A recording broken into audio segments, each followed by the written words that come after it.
A evangelização da Igreja no Brasil hoje privilegia o trabalho de pequenas comunidades, cujos membros têm entre si relações próximas de irmãos. É o que as diretrizes gerais da ação evangelizadora da CNBB chamam de comunidades eclesiais missionárias. No Arquidiocese Entrevista de hoje, o secretário-geral da CNBB, Dom Joel Portela Amado, fala sobre as diretrizes no contexto do mundo urbano, tema do curso anual dos padres, assessorado por Dom Joel em Londrina no mês de março. No Arquidiocese Entrevista, Dom Joel Portela Amado.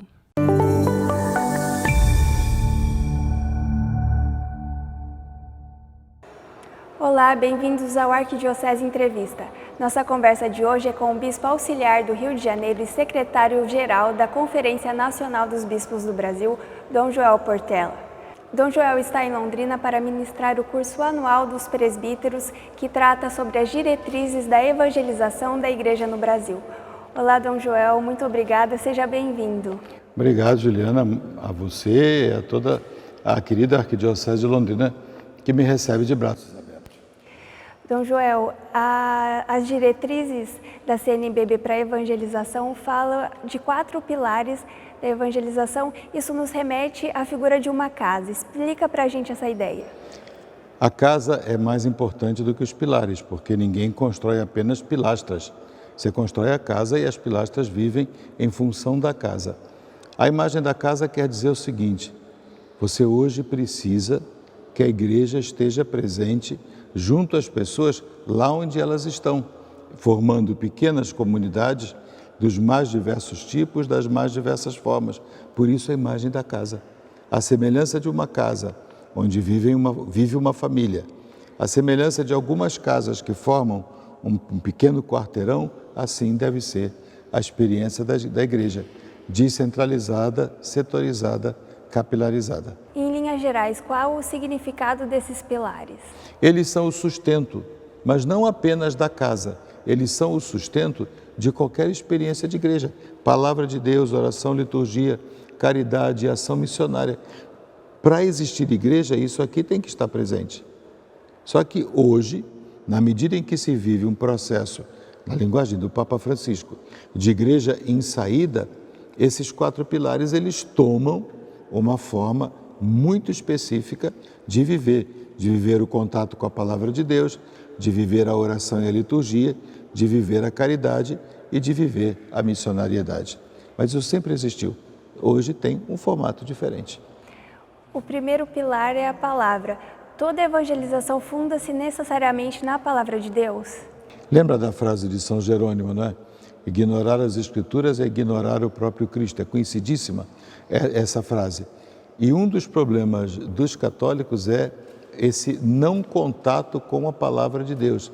E hoje se pede, mais do que apenas conhecer e estudar, saber trazer a palavra de Deus para a vida. Ou, se você quiser inverter, ler a vida à luz da palavra de Deus.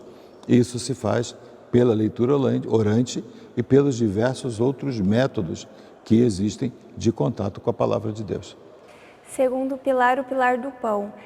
Nos Atos dos Apóstolos, os cristãos são descritos como assíduos na partilha do pão. Esse pilar tem a ver com a Eucaristia, mas também com a liturgia. E o que tem a ver com a comunidade?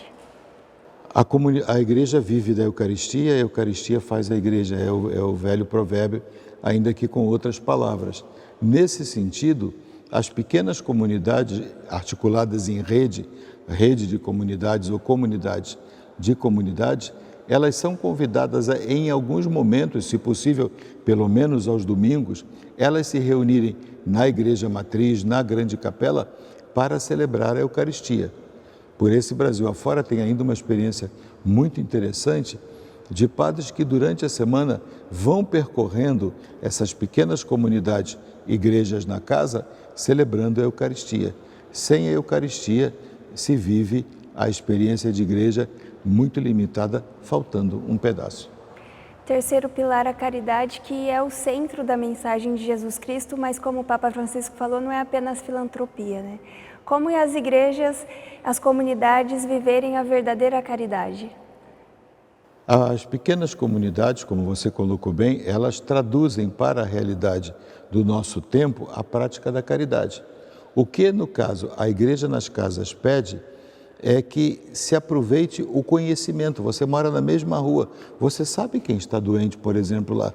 Você sabe quem está com fome. Você sabe aquela família que a mãe veio a falecer e as crianças estão sozinhas porque o pai foi trabalhar. Você sabe que, por exemplo, existe uma vala que está suja, está contaminando as pessoas, e você então vai nessa caridade que é pessoal e é socioambiental, você vai exercendo essa caridade nessa forma muito específica do que alguém me dizia, eu achei bonita a expressão, a caridade ao alcance da mão. E o quarto pilar, a missão. A igreja é desde o seu início missionária. O mandato de Jesus e de fazer discípulos continua atual. E sem ele nós deixamos de ser igreja, sem ele nós saímos do cristianismo. De novo, o que muda é a configuração da experiência comunitária. Nas pequenas comunidades, a experiência comunitária, missionária, ela se dá através daquilo que a gente chama de irradiação. Pela vida de irmãos, pela fraternidade, pela ajuda mútua, pela prática da caridade, isso vai suscitando chama atenção, né? Vai suscitando uma curiosidade. E então as pessoas dizem, mas afinal de contas, quem são vocês? Aí se anuncia Jesus e o processo de missão, ele vai acontecendo. E essa casa da evangelização, ela está inserida no contexto da pastoral urbana, a igreja evangeliza no mundo urbano. E um dos perigos, um dos desafios que o Papa Francisco coloca é a globalização da indiferença. Como lidar com essa globalização da indiferença? De trás para frente. Lida com a globalização da indiferença colocando para conviver. Porque se você está perto de mim, eu estou perto de você, é impossível que eu não perceba a sua dor. Eu só não perceberei se o pecado tiver tomado conta de mim de tal maneira que eu me tornei indiferente, egoísta, fechado. Então, nesse sentido, a globalização da indiferença, ela deve ser enfrentada, entre outros aspectos, exatamente por essa possibilidade de uma relação muito próxima de irmãos e de irmãs, com tudo aquilo que os quatro pilares indicam. No documento 100 da CNBB fala que as comunidades eclesiais são profeticamente locais de reconciliação, perdão e resiliência. Diante da violência que a gente presencia no mundo, como retornar isso ou fazer isso uma realidade? Tornando-se pequena comunidade, porque a base humana da pequena comunidade é a relação de irmãos. Tem muito mais, não é só isso, mas a base, o alicerce que sustenta as comunidades eclesiais missionárias, que é o nome brasileiro para essas pequenas comunidades, é o vínculo de irmãos. Então, muitas vezes, você vai encontrar situações, por exemplo, pacientes terminais, em que você não vai ter muito a fazer. Você vai rezar a Deus pela cura, mas você vai dizer, olha, seja feita a vontade de Deus e como teu irmão, como tua irmã, eu vou estar junto de você até o final. Isso aí é fonte de resiliência, que você levanta, recupera forças e segue em frente, o caminho que for. É fonte de reconciliação, porque apesar das dificuldades e brigas que existem em qualquer grupo humano, a nossa amizade é maior, deixa isso para lá. É tão simples, é tão humano, e perdão então nem se fala. É tudo isso concretizado. Então, Joel, encaminhando para o final, qual a mensagem que fica disso tudo que a gente conversou? As comunidades eclesiais missionárias, elas são a única prioridade. Os pilares não são prioridade, eles são instrumentos para se alcançar a prioridade. Segunda observação, isso é um processo, porque há certas mudanças que não são tão rápidas assim. Agora, como processo, você tem que começar. Se me permite uma comparação, você não ganha o jogo de futebol no primeiro minuto. Pelo menos 90 minutos você tem que jogar. Mas você vai construindo a vitória ali, exercitando, jogando, formando equipe, cada um colaborando. Não sei se ajuda essa imagem, mas é uma imagem que mostra muito para nós. Se não dermos o passo agora, corremos o risco de perder o trem da história. Dom Joel, para a gente encerrar, o senhor pode dar a bênção?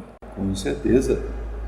Para você que nos acompanha, para você com a equipe, para toda a querida Arquidiocese de Londrina, abençoe o Deus Todo-Poderoso, Pai, Filho e Espírito Santo. Amém. Obrigada, Dom Joel, obrigada a você que nos acompanhou e até a próxima.